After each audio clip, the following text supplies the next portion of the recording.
Electric potential due to an isolated charge conductor, इस expression को देखेंगे पहले। Electric potential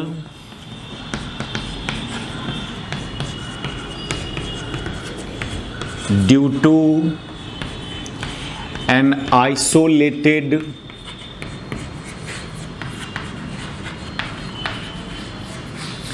charged conductor. देखो इसमें हम लोग स्फेरिकल कंडक्टर का ओनली इस पोटेंशियल फाइंड करेंगे। और सपोज कीजिए कि स्फेरिकल चार्ज कंडक्टर है, इसका रेडियस r और कंडक्टर है, चार्ज है। भले ही ये सॉलिड कंडक्टर हो लेकिन चार्ज कहाँ रहेगा? सरफेस पर रहेगा, यूनिफॉर्मली डिस्ट्रीब्यूटेड। ये कंडक्टर का प्रॉपर्टी होता है कि उस पर चार्ज कहीं भी डालोगे वो डिस्ट्रीब्यूट हो जाएगा आउटर सरफेस ऑफ कंडक्टर। तो पता नहीं ये कंडक्टर सॉलिड है या हॉलो है, उससे मतलब अभी नहीं है। सॉलिड हो या हॉलो हो, चार्ज जो डालोगे आप ये सरफेस पर ही जाके डिस्ट्रीब्यूट होगा। इस पर टोटल चार्ज मान लीजिए Q। तो इस चार्ज कंडक्टर के चलते स्पेस के किसी पॉइंट पर क्या पोटेंशियल होगा? हम लोग पहले भी पोटेंशियल का एक्सप्रेशन डिराइव किए थे, लेकिन नॉन कंडक्टिंग चार्ज स्फीयर के केस में। और नॉन कंडक्टिंग चार्ज स्फीयर में हॉलो वाला जब किया गया था, hollow non conducting charge sphere, तो उसका जो एक्सप्रेशन था पोटेंशियल का और फील्ड का, वही expression for potential and field ये चार्ज कंडक्टर के लिए भी होगा। अब यहाँ पर सॉलिड हॉलो दोनों हो सकता है, लेकिन इसका पोटेंशियल का एक्सप्रेशन एंड फील्ड का expression same to same non conducting hollow charge sphere का जो पोटेंशियल और फील्ड था उसके बराबर होगा। तो मान लीजिए ये स्फीयर से बाहर कोई पॉइंट है स्मॉल r डिस्टेंस पर, तो यहाँ पर फील्ड का एक्सप्रेशन Q/4πε0r² एंड पोटेंशियल का एक्सप्रेशन Q/4πε0r बाहर के पॉइंट पर के लिए। ये सब जो हॉलो चार्ज स्फीयर में डिराइव किया था वैसे ही डिराइवेशन यहाँ भी होगा। हम डायरेक्ट एक्सप्रेशन यूज कर ले रहे हैं। और ऐसे यदि आप सॉल्व करते हो तो यहाँ का पोटेंशियल कैसे ये आया, तो आप क्या करेंगे? Work done against electric field from infinity to this point. इस पॉइंट को हम लोग मान लें P, इस पॉइंट को P मान लें तो ये Vp हुआ। और Vp equal to work done against electric field from infinity to P। और ये इसका डॉट प्रोडक्ट जब तोड़ते हैं हम लोग तो E/dr आता है, E.dr। आप ये सब पीछे देख सकते हो, बहुत बार इस बात को किया हम लोग। E.dr चाहे वैसे ऐसे उस इन्फिनिटी से आइए या कोई भी अदर पाथ से आइए, आप आर्बिट्रेरी पाथ से, E.dr ऑलवेज E/dr। और जब इन्फिनिटी पर थे तो उसमें r का वैल्यू इन्फिनिटी एंड P पर आ गए तो r का वैल्यू r। और E का वो एक्सप्रेशन सब्स्टिट्यूट करेंगे और सॉल्व करेंगे तो आपको ये एक्सप्रेशन आ जाता है -Q/4π। E का एक्सप्रेशन सब्स्टिट्यूट करें Q/4πε0r² इन्फिनिटी टू P, तो ये आ जाएगा Q/4πε0r। तो ये इस एक्सटर्नल पॉइंट पर का पोटेंशियल का एक्सप्रेशन। यदि कंडक्टर के सरफेस का पोटेंशियल की बात करें तो इसी में स्मॉल r की जगह कैपिटल R सब्स्टिट्यूट कर दोगे। V एट सरफेस, तो इसमें आप बाहर वाला ही जो एक्सप्रेशन है पोटेंशियल का उसमें स्मॉल r की जगह कैपिटल R डाल देंगे, तो Q/4πε0 कैपिटल R। अच्छा, और कंडक्टर के अंदर के हर पॉइंट का फील्ड 0 होता है एंड पोटेंशियल कांस्टेंट होता है। ये प्रॉपर्टी हम लोग देखा। अब ये कांस्टेंट पोटेंशियल कितना? जितना सरफेस पर होगा। कांस्टेंट मींस सरफेस और अंदर सब जगह पोटेंशियल सेम।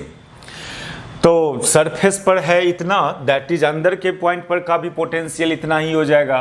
तो ये जो Q/4πε0r ये जो क्वांटिटी हुआ ये पोटेंशियल हुआ कहाँ का, either on surface of conductor और inside at any point inside conductor. तो हम लोग ऐसे बात करें, इट इज ऑल्सो भी इनसाइड।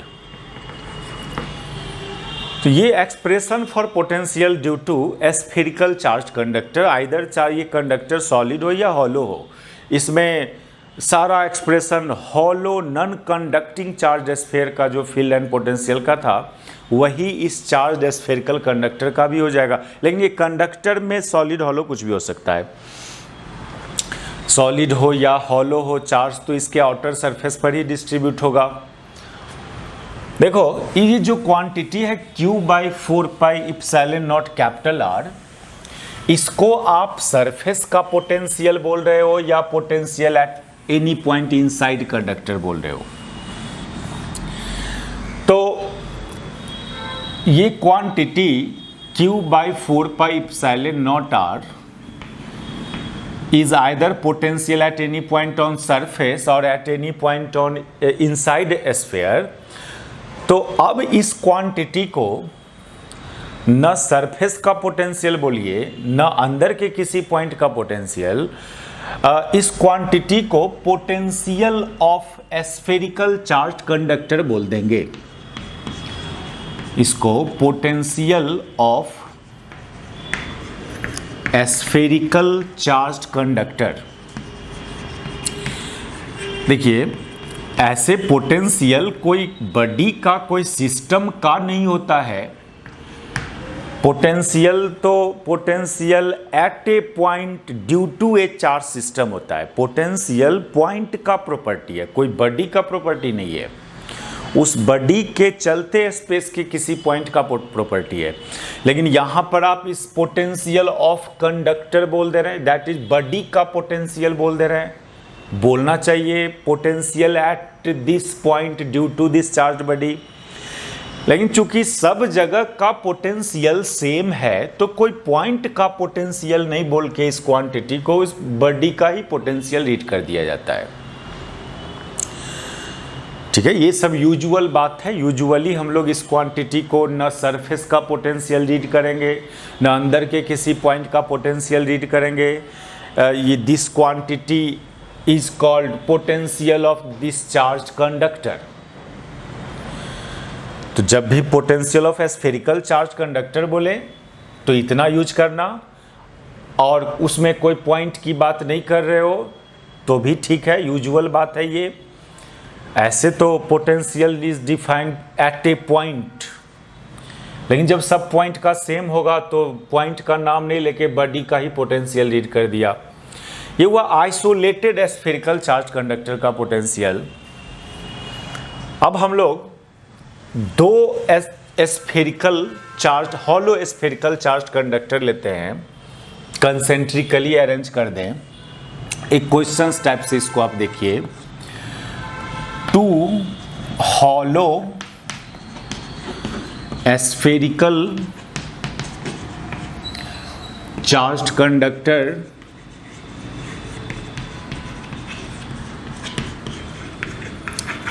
are arranged concentrically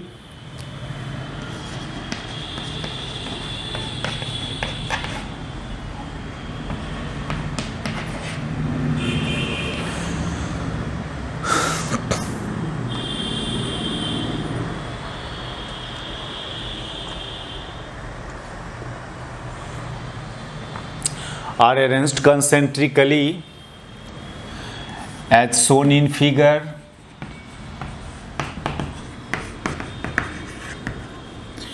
ये फिगर है, दो hollow spherical charge conductor concentrically arranged है। ये इसका रेडियस मान लो है R2 और इसका रेडियस R1, दोनों पर चार्ज है, इस पर Q1 एंड इस पर Q2। ये सिस्टम है।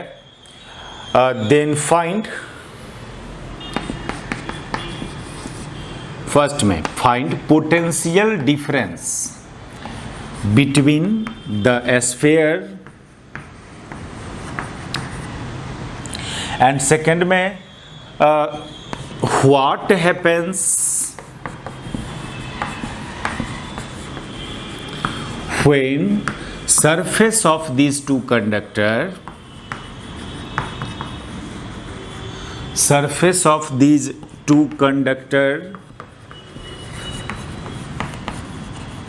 is joined with a thin conducting wire.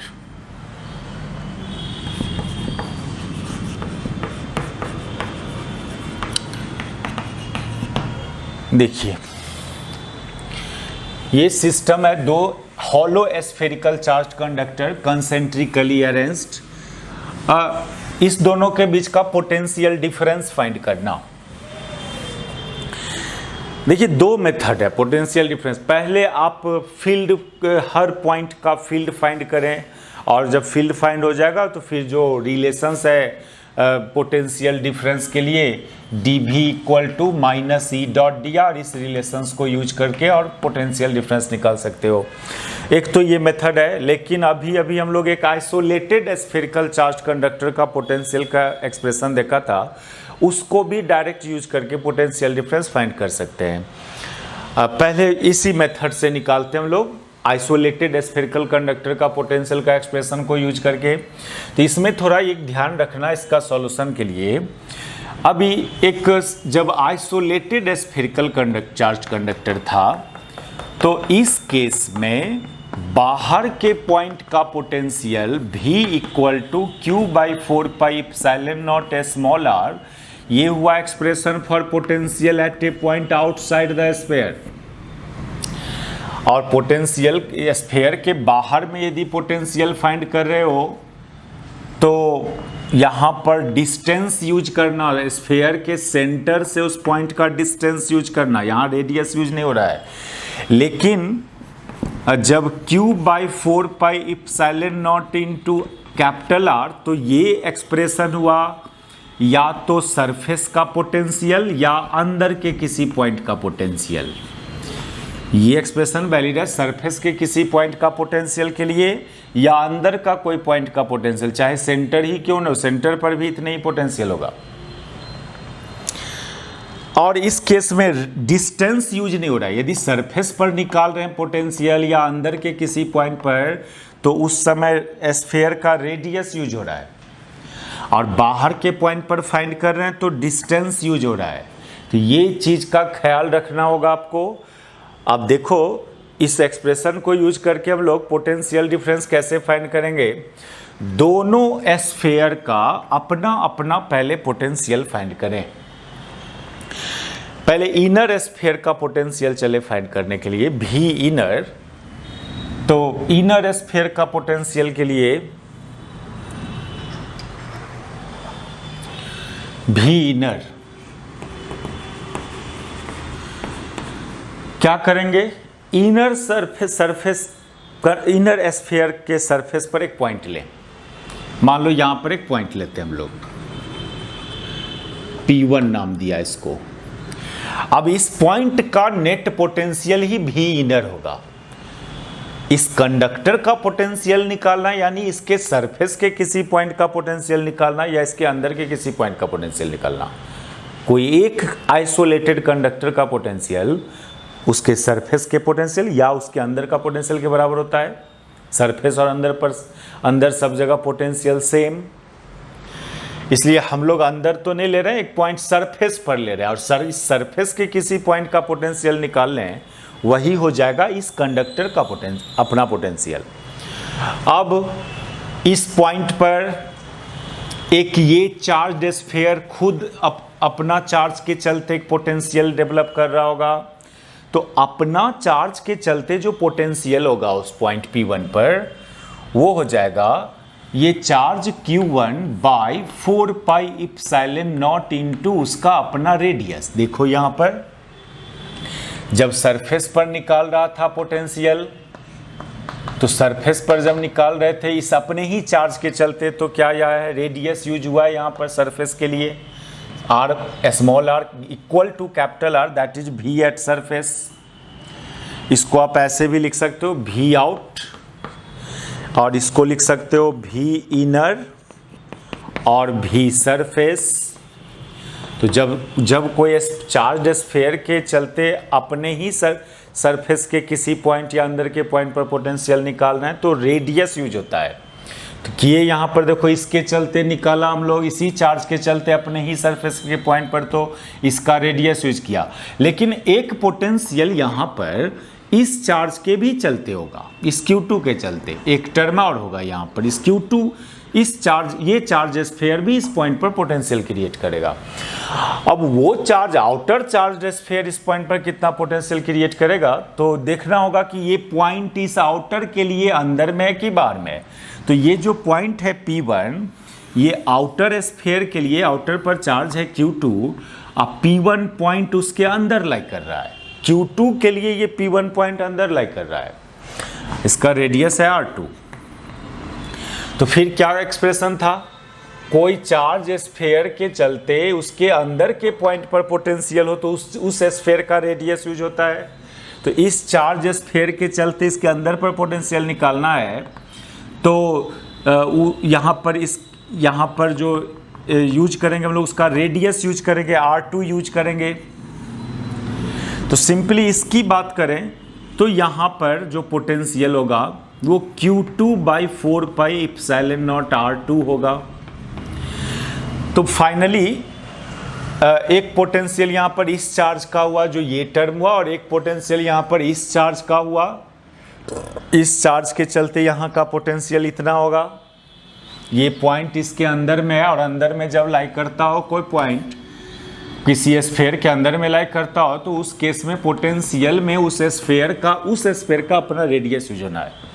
ये हुआ potential, net potential at P1। अब देखो आउटर स्फीयर का पोटेंशियल फाइंड करें, potential of outer sphere V outer. एक काम करें, इसको V1 मान लें, इसको V2 मान लें। अब इस पर एक पॉइंट कंसीडर करना होगा आपको। जिस स्फीयर का पोटेंशियल फाइंड करना है, उस स्फीयर के सरफेस पर एक पॉइंट कंसीडर करना। तो P2 एक पॉइंट लिया आउटर स्फीयर के सरफेस पर, तो उस पॉइंट पर एक पोटेंशियल, तो इसका अपना चार्ज का होगा, अपना चार्ज का जो पोटेंशियल हो जाएगा वो Q2/4πε0, उसका अपना रेडियस, प्लस एक पोटेंशियल यहां पर इस Q1 के भी चलते होगा। P2 पॉइंट पर Q1 भी अपना एक पोटेंशियल क्रिएट करेगा। तो ये इनर स्फीयर है जिस पर चार्ज है Q1। अब पॉइंट P2 जो है इस स्फीयर से बाहर, इस स्फीयर के लिए ये पॉइंट बाहर में है, इस स्फीयर से बाहर में। तो जब कोई पॉइंट किसी स्फीयर से बाहर में हो, कितना बाहर में है, ये डिस्टेंस कितना है, R2 के बराबर है। ये डिस्टेंस R2 के बराबर, इनर, ये सेंटर से P2 पॉइंट का डिस्टेंस है R2, और ये P2 पॉइंट इस इनर स्फीयर के लिए बाहर में लाई कर रहा है। तो जब बाहर में कोई पॉइंट हो तो उस केस में पोटेंशियल का एक्सप्रेशन में डिस्टेंस यूज होता है, सेंटर से उस पॉइंट का डिस्टेंस यूज होता है। तो R2 जो है वो इस इनर स्फीयर के लिए डिस्टेंस की तरह बिहेव करेगा। तो यहाँ पर इनर स्फीयर का पोटेंशियल हो जाएगा Q1/4πε0 R2। अब आप डिफरेंस कर दो दोनों का, जो पोटेंशियल डिफरेंस हो जाएगा 10 V1 - V2, इसको सब्सट्रैक्ट करेंगे तो ये R2 ये टर्म कैंसिल, सिंपली आएगा Q1/4πε0 1/R1 - 1/R2। तो ये तो हम लोग इस मेथड से फाइंड किया। एक सेकेंड मेथड देखो पोटेंशियल डिफरेंस के लिए।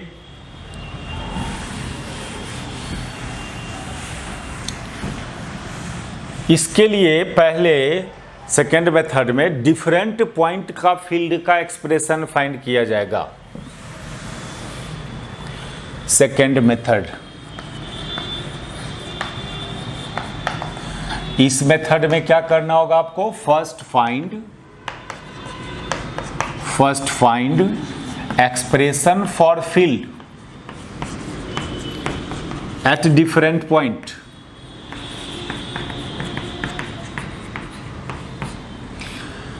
तो यहां पर 3 पॉइंट पॉसिबल है। कैसे? वो पॉइंट सब या तो दोनों स्फीयर के अंदर में लाई कर रहा हो, मतलब इस इधर कहीं पर कोई पॉइंट हो, मान लो P1, वो पॉइंट या तो दोनों स्फीयर के बीच में कहीं पर हो, मान लीजिए ये P2, और वो पॉइंट दोनों से बाहर हो, that is P3। 3 position possible है। इस तीनों पॉइंट पर क्या क्या होगा, फील्ड क्या होगा, तो E at P1 इज 0। अब ये चीज तो गॉस थ्योरम से आप प्रूव कर सकते हो मैथमेटिकली। जिस पॉइंट पर फील्ड निकालना है, गसियन सरफेस ड्रॉ करेंगे, उस गसियन सरफेस के थ्रू फ्लक्स फाइंड करेंगे और चार्ज इनक्लोज्ड निकालेंगे। तो इस गसियन सरफेस के अंदर तो चार्ज इनक्लोज्ड ही 0 है, कोई चार्ज नहीं है। जो भी चार्जेज है इस गसियन सरफेस, इस स्फेरिकल गसियन सरफेस से बाहर में है, तो चार्ज इनक्लोज्ड 0 है, इसलिए P1 पॉइंट पर का फील्ड 0 होगा, चार्ज इनक्लोज्ड ही 0 है। तो पहला case, field at a point small r less than a, ये बात r1 less than r1 means वो पॉइंट इनर स्फीयर के अंदर में, तो दैट इज वो पॉइंट है P1। तो यहाँ E P1 हो जाएगा वो, और ये 0। अच्छा, फिर इस दोनों के बीच में किसी पॉइंट पर का फील्ड की बात करेंगे। यहाँ पर ये स्मॉल r इस पॉइंट का डिस्टेंस फ्रॉम सेंटर, ये समझना। फिर यहाँ पर ये P2 का डिस्टेंस, ये इसको भी स्मॉल r से ही डिनोट कर रहे हैं हम लोग। अब इस पॉइंट पर तो यहाँ से गसियन सरफेस जब आप ड्रॉ करोगे तो स्फेरिकल गसियन सरफेस आएगा। तो flux, second case, field at a point greater than R1 and less than R2, that is point lies between these two hollow sphere. इस मैथमेटिकल इनइक्वालिटी का meaning कि वो पॉइंट जो है वो दोनों स्फीयर के बीच में है, यानी E at P2, that is E at P2 is what. तो P2 पर का फील्ड निकालना है, तो P2 से आप एक स्फेरिकल गसियन सरफेस ड्रॉ करेंगे, और वो स्फेरिकल गसियन सरफेस के थ्रू जो इलेक्ट्रिक फ्लक्स आएगा फाई, ये आ जाएगा E इंटू 4πr²। जब भी गसियन सरफेस स्फेरिकल होगा तो flux E into 4πr²। And charge enclosed की बात करोगे आप, तो ये ओनली Q1, इस गसियन सरफेस के अंदर का charge enclosed only Q1, Q2 तो इससे बाहर हो जाता है। अब गॉस थ्योरम अप्लाई करेंगे, तो from Gauss theorem phi equal to charge enclosed by epsilon naught, ये गॉस थ्योरम है। फाई आया E into 4πr², charge enclosed Q1, तो E का एक्सप्रेशन आया Q1 बाई 4πε0r²। तो ये हुआ expression for field at a point greater than R1 and less than R2, that is between this two sphere. और फिर हम लोग इससे बाहर के पॉइंट पर फील्ड फाइंड करेंगे। यहाँ पर मान लो P3 पर बात करें, तो फिर यहाँ से ये इसको एक काम करो, इस गसियन सरफेस को S1 लिख दो, इस स्फेरिकल गसियन सरफेस को, तो ये फाई S1, एंड ये जब अब इस पॉइंट पर फील्ड निकालना है तो यहाँ से गसियन सरफेस ड्रॉ करेंगे, यहाँ से एक स्फेरिकल गसियन सरफेस ड्रॉ करेंगे। अब इस गसियन सरफेस के थ्रू जो फ्लक्स आएगा, तो सेकेंड थर्ड केस करें हम लोग। थर्ड केस हुआ field at a point greater then R2, ऐसे लिख दो small r greater than R2, that is point जो है वो दोनों स्फीयर से बाहर में है, that is field at P3 is what. तो फिर यहां पर फाई क्रॉस S2, इस गॉसियन सरफेस का नाम दे दो आप S2, ये आ जाएगा E इंटू 4 पाई R², और यहां पर चार्ज इनक्लोज्ड निकालिएगा तो Q1 प्लस Q2 हो जाएगा।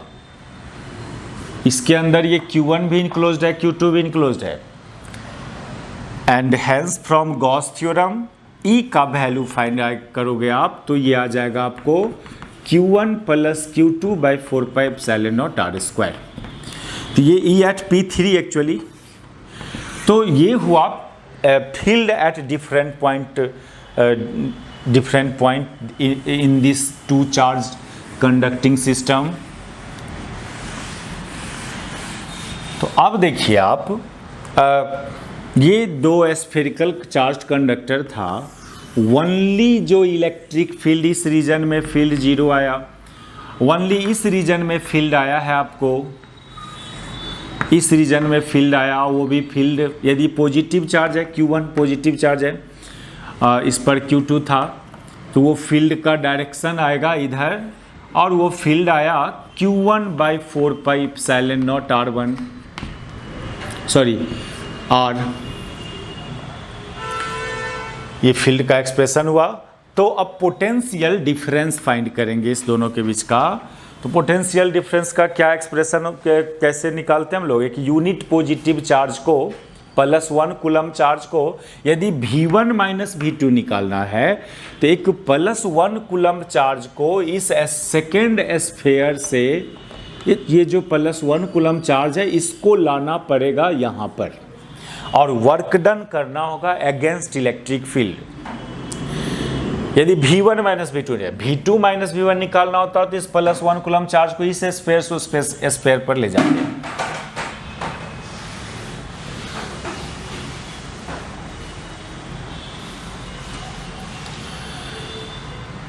तो V1 minus V2 is equal to work done against electric field in moving from 2 to 1, और ये जो माइनस बाहर और E डॉट dr, तो E dr हो जाएगा। अब इसको फिर से हम नहीं बता रहे हैं कैसे हो गया, ये डिस्प्लेसमेंट वेक्टर इधर है, इलेक्ट्रिक फील्ड वेक्टर इधर है, डॉट प्रोडक्ट करेंगे हम लोग तो E dot dr plus E dr ही निकल के आएगा। देख लीजिए इस बात को, डिस्प्लेसमेंट वेक्टर का डायरेक्शन इधर, डिस्प्लेसमेंट वेक्टर का डायरेक्शन है इधर, जबकि इलेक्ट्रिक फील्ड वेक्टर है इधर। तो फिर ये E डॉट dr फाइंड करेंगे, E डॉट dr निकालने चलोगे जब, तो इसको तो mod E mod dr cos पाई आएगा, ये 180 डिग्री है, लेकिन इस मॉड E को तो E लिख देते हैं, लेकिन मॉड dr को मॉड dr में एक बार मॉड लगा हुआ रहने दिया जाता है, और cos पाई -1,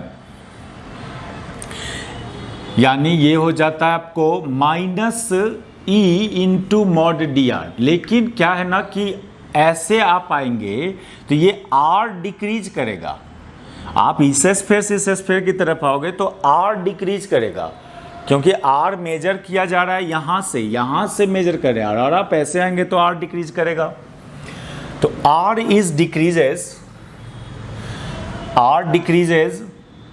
सिंस R डिक्रीजेज,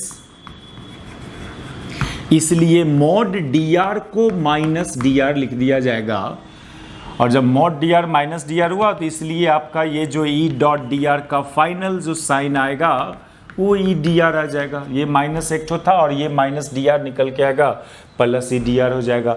तो ये चीज़ को हम बहुत बार आपको डिफाइन किया था पीछे भी, जब डिफिनीशन ऑफ पोटेंशियल कर रहे थे। तो वैसे तो कोई भी आर्बिट्रेरी पाथ के लॉन्ग भी आएंगे तो E dot dr E dr ही होगा, जरूरी नहीं कि इसे स्ट्रेट लाइन पाथ के लॉन्ग ही आएंगे तब E dot dr E dr है।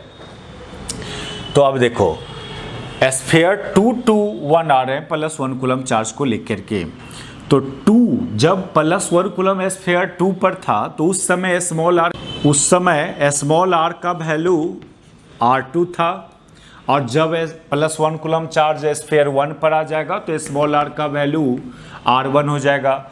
अब इसमें ई का एक्सप्रेशन सब्स्टिट्यूट कीजिए, क्या है ई का expression Q1/4πε0r into dr from R2 to R1, और फिर इसको जब इंटीग्रेट करोगे तो ये पोटेंशियल डिफरेंस उतने ही आ जाएगा जो हम लोग उस मेथड से फाइंड किया था, Q1/4πε0 1/R1 माइनस 1/R2। तो ये दो charge conducting hollow conducting sphere arranged concentrically, इसके बीच का पोटेंशियल डिफरेंस हुआ ये। अब इसमें कुछ प्रॉपर्टीज है इस एक्सप्रेशन में, उसको डिस्कस करें हम लोग। देखो इस एक्सप्रेशन में का क्या प्रॉपर्टीज है, जो भी पोटेंशियल डिफरेंस आया it depends only on charge on inner sphere. Outer sphere का चार्ज यहाँ इन्वॉल्व नहीं हो रहा है इस पोटेंशियल डिफरेंस में। एक ये बात यहाँ पर पॉइंट आउट कर रहे हैं हम लोग कि potential difference depend between two concentric sphere, two concentric charged concentric hollow charged sphere, hollow conducting charged sphere,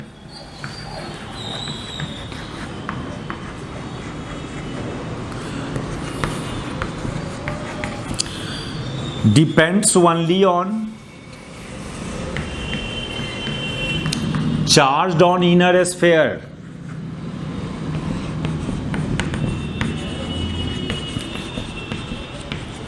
outer sphere के चार्ज से इंडिपेंडेंट आ रहा है ये पोटेंशियल डिफरेंस। आउटर स्फीयर पर कितनों चार्ज डाल दो, इनर पर कितनों कम क्यों नहीं हो, आउटर पर कितनों ज़्यादा क्यों नहीं हो, पोटेंशियल डिफरेंस आउटर पर डिपेंड नहीं करेगा।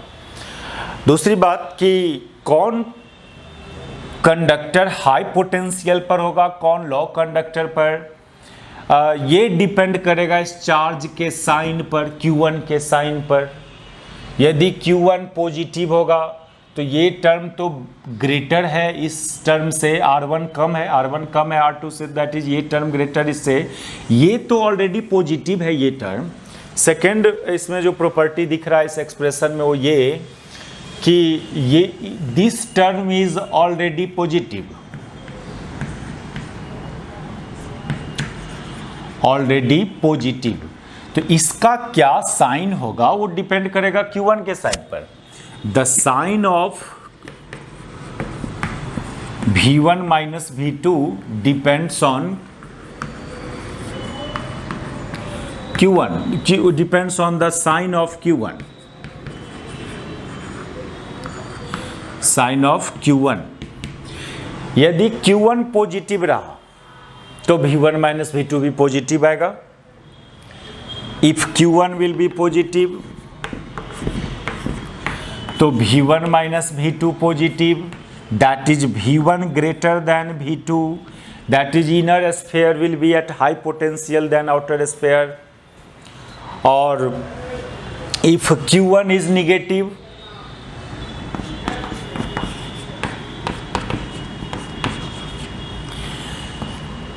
then V1 minus V2 is negative and then V1 is less than V2, that is अब इस केस में आउटर स्फीयर का पोटेंशियल ज़्यादा। तो कौन कंडक्टर हाई पोटेंशियल पर है, कौन लो पोटेंशियल पर है, ये भी डिसाइड होगा इनर स्फीयर पर वाला चार्ज के साइन पर। हम लोग मान लो Q1 पॉजिटिव है तो inner sphere will be at high potential than outer. Let Q1 is positive that is greater than 0, इसको हम लोग मैथमेटिकली ऐसे भी बोलते हैं। Then inner sphere will be at high potential,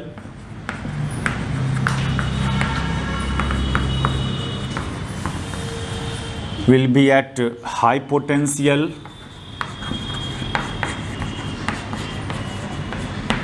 that is mathematically V1 greater than V2। और second case में बोले हम आपको कि इस दोनों कंडक्टर को के सरफेस को एक थिन कंडक्टिंग वायर से ज्वाइन कर दो, तो क्या सब होगा, क्या होगा इसके बाद यदि इस दोनों को एक थिन कंडक्टिंग वायर से ज्वाइन कर देते हैं, दोनों कंडक्टर के सरफेस को। तो देखिए इनर स्फीयर हाई पोटेंशियल पर है, आउटर लो पोटेंशियल पर है। तो एक्सपेरिमेंटली ये देखा गया है यहाँ पर कि चार्ज का फ्लो हुआ from high potential to low potential. ये नहीं, चार्ज का फ्लो में कभी ये नहीं बोलेंगे कि ज़्यादा चार्ज वाले स्फीयर से कम चार्ज वाले की तरफ, इस पर डिपेंड नहीं करेगा चार्ज का फ्लो। चार्ज का फ्लो किस स्फीयर से किस स्फीयर में होगा ये अमाउंट ऑफ चार्ज पर डिपेंड नहीं करता है, वो डिपेंड करता है कौन कंडक्टर हाई पोटेंशियल पर था, कौन लो पोटेंशियल पर है। जैसे अब वाटर का फ्लो, मान लो कि एक बांध है, बीच में दोनों साइड पानी है, अब बांध को तोड़ोगे तो पानी का फ्लो ज़्यादा पानी वाले से कम पानी वाले की तरफ होगा, ऐसा नहीं होता है। ज़्यादा हाइट वाले से कम हाइट वाले की तरफ होता है। अमाउंट से मतलब नहीं है फ्लो को। तो यहाँ पर ये कंडक्टर हाई पोटेंशियल पर लो पर, इस कंडक्टर से इस कंडक्टर में चार्ज का फ्लो होगा, चार्ज इस डायरेक्शन में फ्लो करेगा आपका। ये एक फिजिकल सिग्निफिकेंस है पोटेंशियल डिफरेंस का। पोटेंशियल डिफरेंस डिसाइड करेगा चार्ज का फ्लो के डायरेक्शन को। तो charge will flow from inner sphere to high outer sphere. अभी इनर स्फीयर हाई पोटेंशियल पर रखे हम लोग, Q1 को पॉजिटिव रखा गया। तो if these two conducting sphere, if these two conducting sphere is joined with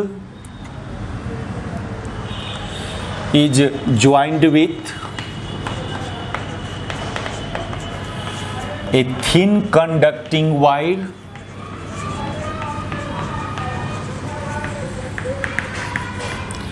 then charge will flow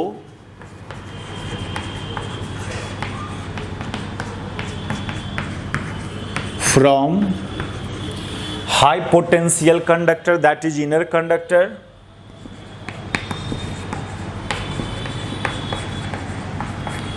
high potential conductor, अभी वो कौन है inner conductor, to low potential conductor.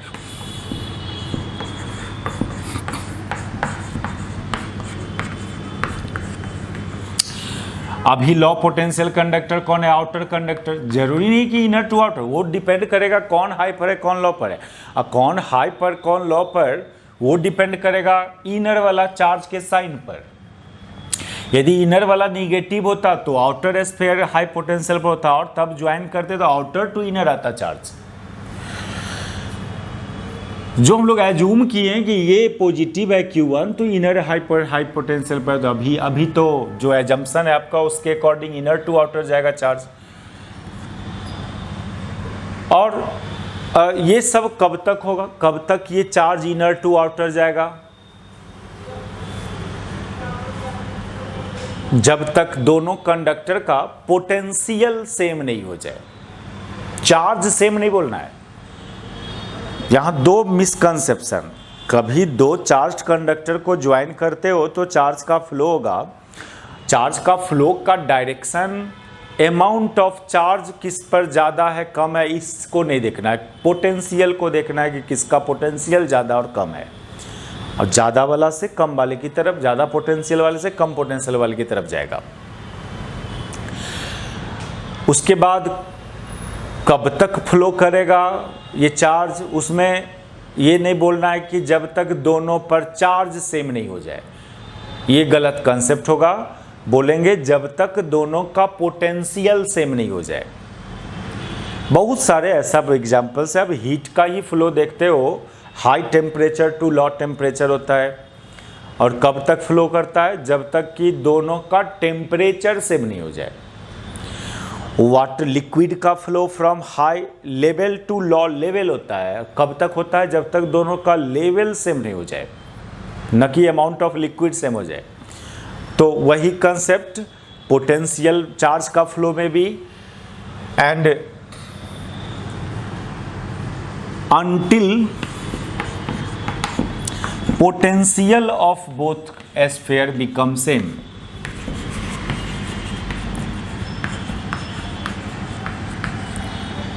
Sphere becomes same.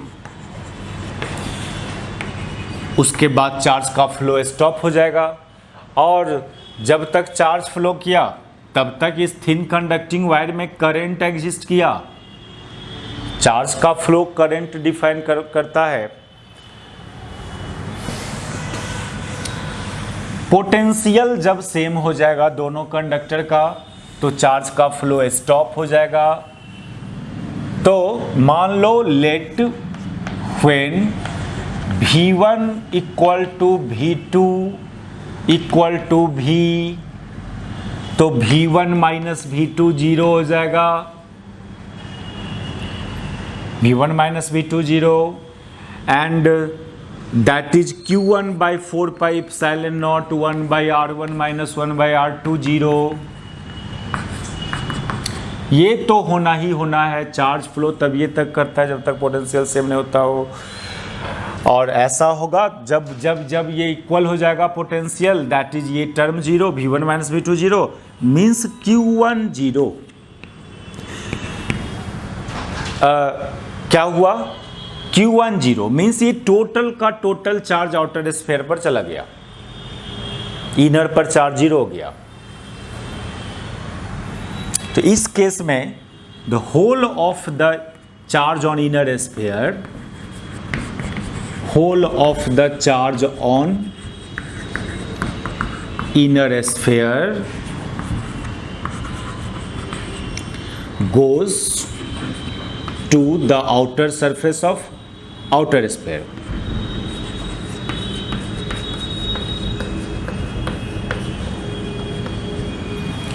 Surface of outer sphere, inner पर charge zero. That is ये figure आपका reduce हो जाएगा। This figure becomes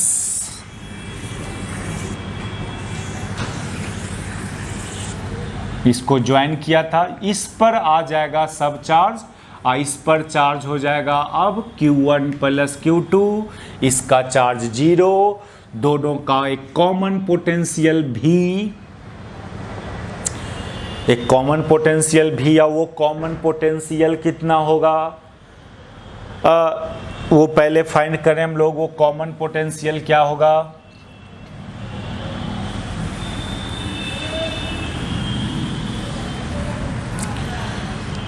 तो इस पर चार्ज है Q1 प्लस Q2, इसका रेडियस है R2, तो वो कॉमन पोटेंशियल तो आप समझ रहे हो Q1 plus Q2 charge on sphere by 4 pi epsilon not into उसका radius R2।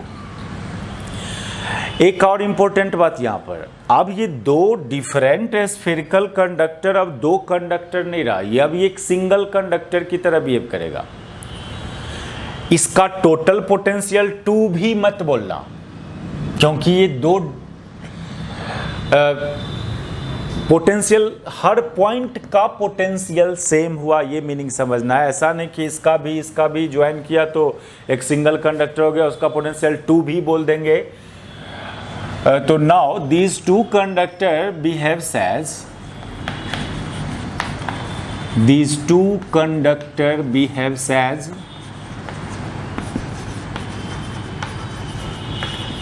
a single conductor.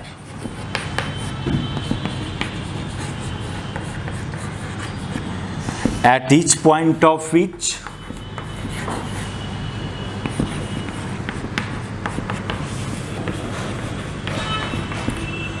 potential equal to V.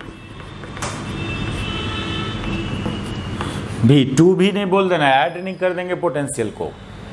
जैसे होता है ना कि अब मान लो एक तरफ वाटर का हाइट 2 मीटर था, दूसरे तरफ मान लीजिए 3 मीटर था, तो 3 मीटर से 2 मीटर की तरफ वाटर फ्लो किया, तो जब वाटर लेवल इक्वल हो जाएगा तो क्या 5 हो जाएगा, वो इधर पहले 3 था इधर 2 था, और जब इक्वल लेवल हो जाएगा वाटर का तो 5 मीटर तो नहीं हो जाएगा, एक न्यू हाइट जनरेट होगा जो दोनों के लिए सेम होगा।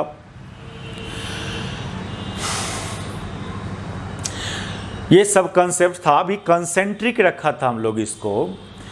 मान लो ये दोनों स्फीयर कंसेंट्रिक नहीं हो,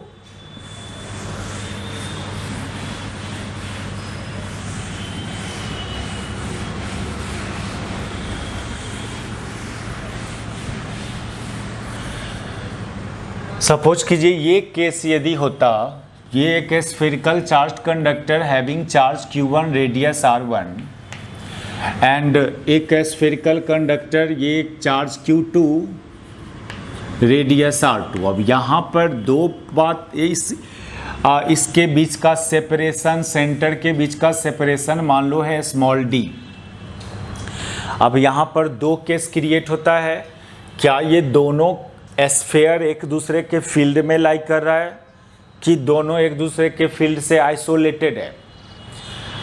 तो find potential difference between these two spheres when पहला केस both sphere lies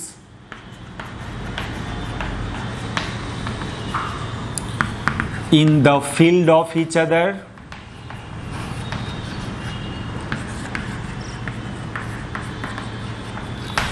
और एक second case spheres are isolated from the field of each other।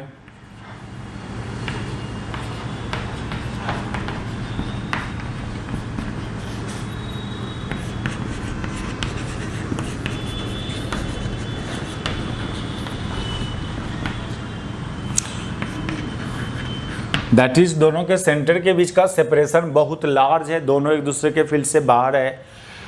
तो पहला केस कि जब दोनों एक दूसरे के फील्ड में लाई कर रहा होगा तो V1 जो हो जाएगा, इसका जो पोटेंशियल होगा, तो इस पर एक पॉइंट कंसीडर, इसके सरफेस पर एक पॉइंट कंसीडर कर लो आप, या सेंटर पर ही, जो जरूरी नहीं सरफेस का ही पोटेंशियल उस कंडक्टर का पोटेंशियल होता है, अंदर का भी कोई भी पॉइंट का पोटेंशियल उसका अपना पोटेंशियल होता है। तो अब सेंटर पर बात कीजिए, मान लीजिए O1 पर, V एट O1 को ही V1 बोलेंगे, पोटेंशियल ऑफ दिस कंडक्टर बोलेंगे, और जितना O1 पर होगा उतना ही अंदर का सरफेस पर हर जगह होगा। तो एक पोटेंशियल तो यहाँ पर इसका अपना चार्ज का होगा, और अपने चार्ज के चलते अंदर पर और सरफेस पर जो पोटेंशियल होता है वो चार्ज डिवाइडेड बाय 4πε0 इनटू इसका अपना रेडियस, प्लस एक पोटेंशियल यहाँ पर ये स्फीयर भी क्रिएट करेगा, लेकिन ये पॉइंट इस स्फीयर के लिए बाहर में है, तो बाहर वाला पॉइंट पर डिस्टेंस यूज होता है पोटेंशियल में, that is plus Q2 by 4πε0 d। ये पॉइंट इस स्फीयर के लिए बाहर में है, बाहर वाला पॉइंट के लिए डिस्टेंस यूज करोगे सेंटर से उस पॉइंट का,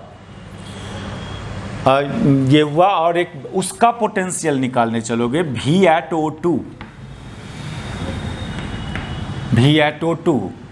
तो एक पोटेंशियल तो यहाँ पर अपना चार्ज का होगा, वो Q, इसको V2 मान लीजिए, तो ये तो Q2 बाई 4πε0 R2, प्लस एक पोटेंशियल यहाँ पर इस चार्ज का भी होगा, और ये पॉइंट इसके लिए बाहर में है तो डिस्टेंस यूज होगा, चार्ज इसके चलते यहाँ निकाल रहे हो, तो चार्ज तो यही यूज होगा ना Q1 बाई 4πε0, लेकिन चूंकि ये पॉइंट इससे बाहर में है तो डिस्टेंस यूज करेंगे d। अब आप फिर V1 माइनस V2 फाइंड कर लीजिए। तो हम शॉर्टकट मेथड बता रहे हैं आपको इसमें, ये फिर फाइंड करोगे तो एक Q1 वाला टर्म आएगा, एक Q2 वाला टर्म आएगा, तो ये 1/4πε0 तो बाहर कर देंगे आप, Q1/4πε0 बाहर, और एक होगा 1/r1 minus 1/d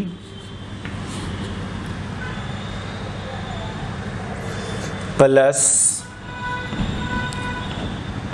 q2/4πε0 into 1/d minus 1/r2।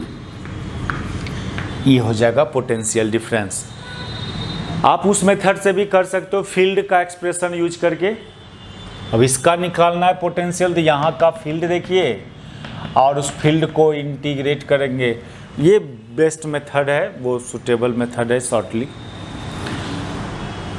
फिर ये केस जब दोनों स्फीयर एक दूसरे के फील्ड से आइसोलेटेड होगा तो उस केस में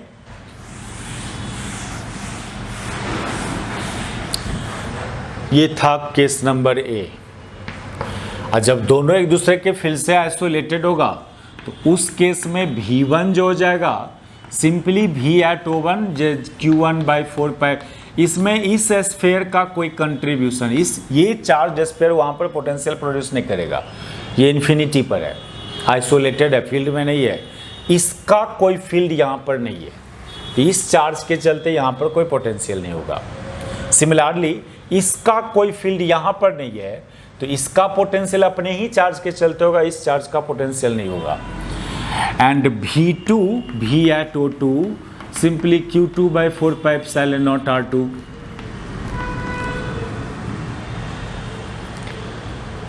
तो फिर V1 माइनस V2 फाइंड कर लेंगे।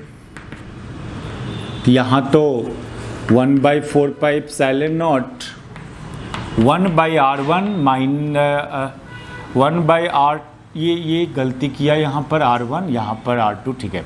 तो 1/r1 माइनस 1/r2। देखिए इस सब केस में q1 यहाँ q2।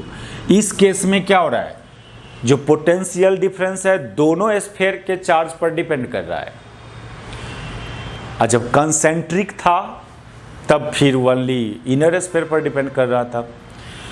इसको नेक्स्ट क्लास में हम लोग देखते हैं।